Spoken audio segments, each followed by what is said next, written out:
खऱ्या अर्थानं क्रांतिगुरू मानलं जातं ते क्रांतिगुरू लहुजी वस्ताद साळवे यांच्या चरणी नतमस्तक होतो। आणि आज मंचावर उपस्थित असलेले अखिल विश्वातील सर्वाधिक लोकप्रिय नेते आणि भारताचे यशस्वी प्रधानमंत्री आदरणीय नरेंद्र मोदीजी,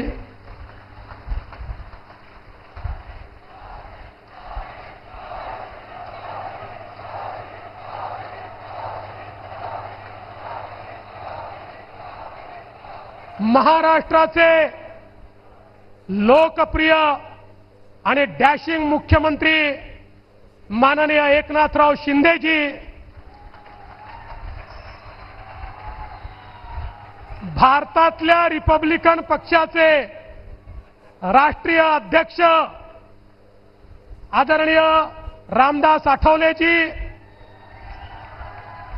पीयूष गोयलजी, विनोद तावडेजी, आशिष शेलारजी, मंचावरील महायुतीचे सर्व पदाधिकारी, आपल्या आशीर्वादाने 23 तारखेला निवडून येणारे महायुतीचे सर्व उमेदवार, या ठिकाणी उपस्थित माझ्या सर्व लाडक्या बहिणींनो आणि तितक्याच लाडक्या भावांनो, मी सर्वप्रथम माननीय मोदीजींचं की धर्मवीर छत्रपती संभाजी महाराज की सर्वोच्च पुरस्कार या ठिकाणी दिला आहे। अर्थात आपल्या इथे काही लोक फेसबुक लाईव्ह करून देखील उत्कृष्ट मुख्यमंत्री झाले, पण मी त्यांच्यावर काहीच बोलणार नाही। पण आज मुंबईमध्ये मी मोदीजींचे आभार मानतो। गेल्या 10 वर्षामध्ये मोदीजींच्या नेतृत्वात महायुती 1 आणि महायुती 2 या दोन्ही सरकारांनी मुंबईचा चेहरा बदलवून दाखवला, कारण मोदीजींचा आशीर्वाद होता।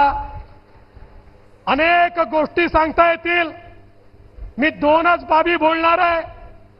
पहिलं, मुंबईकरांचा सगळ्यात मोठा प्रश्न, मुंबईकरांचं 60% जीवन हे केवळ प्रवासामध्ये जातं। त्यांचा सगळा क्वालिटी टाइम हा प्रवासामध्ये जातो।